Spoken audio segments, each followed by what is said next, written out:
Ang tatlong Batanggenyong goat dealer na ito ay hindi na nakabalik ng buhay matapos silang mag-deliver ng 10 mamahaling kambing sa Maguindanao. Paano nila sinapit ang brutal na katapusan? Pakinggan mo ang kwento. Isa sa mga umuunlad na industriya ngayon sa Calatagan, Batangas ay ang pag-aalaga o pagbibenta ng isang uri ng kambing na ang tawag ay Boer. Ang lahi ng kambing na ito ay nagmula pa sa Southern Africa hanggang sa ito ay maparami na rin sa iba't ibang parte ng mundo kabilang na ang Pilipinas. Kilala ito sa bilis ng paglaki, kalidad ng karne at laki ng tubo para sa mga livestock entrepreneurs. Dahil dito, marami ang pumasok sa pagpaparami at pagbebenta ng ganitong lahi ng kambing. Ngunit sa likod ng magandang kitaan sa negosyong ito ay naging mitya rin ng pagkakapaslang sa 3 kalalakihan mula sa Batangas.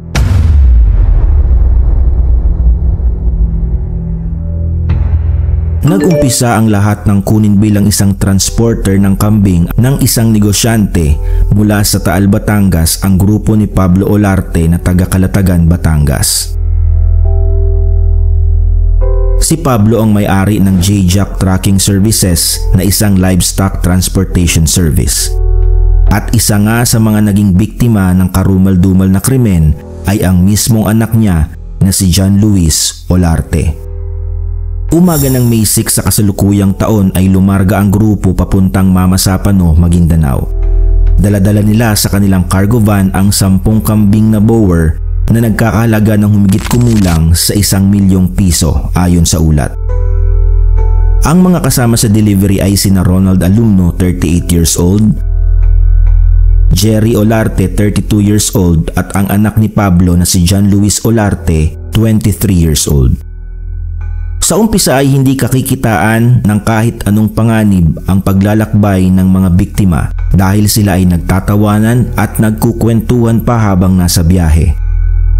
Makailang ulit pang nag-video call si John Luis upang ma-update ang kanyang ama. Makikita sa ilang video na ibinabahagi ni John Luis ang kanilang lokasyon at kinaroroonan. Panay rin ang chat ng 2 pang kasama niya sa kani-kanilang pamilya. Ang grupo ay naatasan na makipagkita sa isang buyer na nagngangalang Kumeni Bunsuan Tan. Ayon sa ulat, ito raw ay nakabase sa isang farm sa barangay Linantangan, Sharif Saidona, Mustafa, Maguindanao. Hindi lubos akalain ng mga kaanak ng mga biktima na may mangyayaring masama sa 3 dahil madalas naman mag-update ang mga ito. Sa katunayan ay nakapag-video call pa si John Luis at sinabing 15 minutos na lang ay kakatagpuin na nila ang buyer. Maraming beses na nang nakapag-deliver ang mga biktima sa iba't ibang lugar sa Pilipinas. Ngunit sa biyaheng ito ay tila may agam-agam, lalo na ang asawa ni Ronald. Hindi siya kumpiyansang pasamahin ng asawa dahil bukod sa malayo ay kung matatandaan natin na maraming karahasan ang naitala sa Maguindanao. Ngunit sa kabila ng pagpigil ng kanyang asawa, bandang huli ay nagawa pa rin niyang itong mapapayag. Ang nakapagtataka lang ay imbis na diretso sa farm ng buyer i-deliver ang mga kambing, ay iniba umano nito ang lokasyon ng pagkikita at napunta malapit sa Linantangan Elementary School. Matapos ang huling update ni John Luis sa kanyang ama ay wala na ulit narinig mula sa 3 biktima. Noong una ay inakala lamang ni Pablo na walang signal ang mga ito kaya hindi makasagot sa kanyang mga tawag. Ngunit takot at pag-aalala na ang nanaig noong ilang oras nang makalipas ay hindi pa rin sila nagpaparamdam. Pati na rin ang nagpanggap na buyer ay hindi na rin makontak. Dito na lumalim ang pagkabahala ng pamilya ng mga biktima. Makalipas ang 2 araw ng walang paramdam ay nagdesisyon na si Pablo na ilapit sa mga otoridad ang misteryong pagkawala ng 3. Dumaan pa ang ilang araw ay wala pa ring malinaw na impormasyon kung ano na ba ang nangyari sa kanilang mga kaanak. Hanggang dumating ang May 30 ng umaga. Biglang nakatanggap ang pamilya ni Pablo Olarte ng isang mensahe na may natagpo ang bangkay ng 3 kalalakihan sa bayan ng Sharif Saidona, Mustafa. Ang 3 bangkay ay nakalibing sa isang hukay sa isang liblib na lugar sa naturang bayan. Isang lalaki ang nakadiskubre sa mga biktima habang naglilinis umano ito ng kanilang rubber tree plantation. May nakita umano siyang kahina-hinalang hukay sa isang bahagi ng kanilang farm. Nang sinubukan niya itong tusukin ng patpat ay unti-unting umalingasaw ang masangsang na amoy.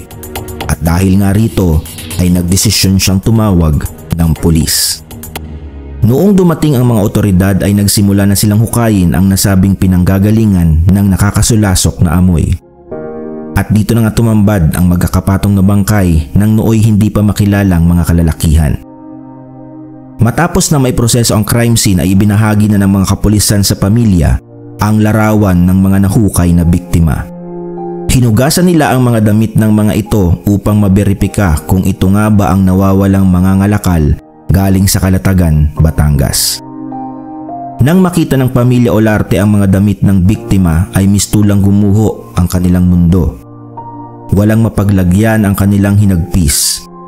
Hindi nila lubos maisip na ang negosyong bumuhay sa kanila ng ilang taon ay siya ring palang magiging sanhi ng pagkasawi ng kanilang mga mahal sa buhay. Noong June 2 ay iniuwi na ang mga bangkay ni John Luis sa Calatagan, Batangas. Sinalubong sila ng pagdadalamhati ng buong bayan. Sa pagdating ng kanilang mga walang buhay na katawan ay umugong ang malakas na busina ng mga sasakyan at motor ng kanilang mga kanayon. Hudyat ito ng matinding pagkundina sa sinapit na karahasan ng 3 Batanggenyo. Sa brutal na sinapit ng 3 ay nagkaroon ng agam-agam ang mga goat trader kung maglalakas loob pa ba sila na mag-deliver sa Mindanao. Sa araw ng pag-uwi ng mga bangkay ni John Luis ay naka-half-mast ang bandila ng bayan. Tanda ito ng matinding pagdadalamhati ng buong bayan. Inalala ng mga kapamilya ng mga biktima ang masasayang bahagi ng kanilang buhay.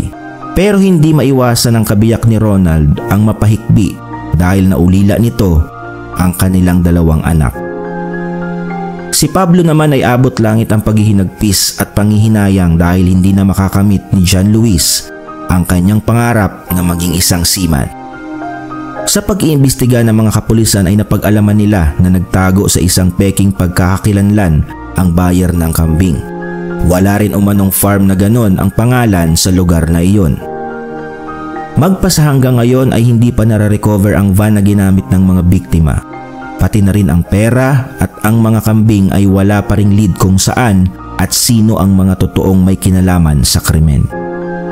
Sa paghahangad ng bayan ng Calatagan na mabigyan ng agarang hustisya ang mga nasawi ay nag-anunsyo ito ng 100,000 na pabuya sa sino mang makakapagbigay ng linaw o impormasyon sa naturang kaso. Nangako rin ang kapulisan na hindi sila titigil hanggat hindi na isisilbi sa mga kaanak ng biktima ang nararapat na hustisya para sa mga ito. Kaya kung sino man ang makakapagbigay ng anumang lead ukol sa kasong ito, sana ay magkalakas ng loob na lumantad upang mabigyan ng kabuluhan ang pagkasawi ng 3 biktima. Kung may mga ganitong kwento kang gustong ma-feature sa channel na ito, ay i-comment mo lang sa baba.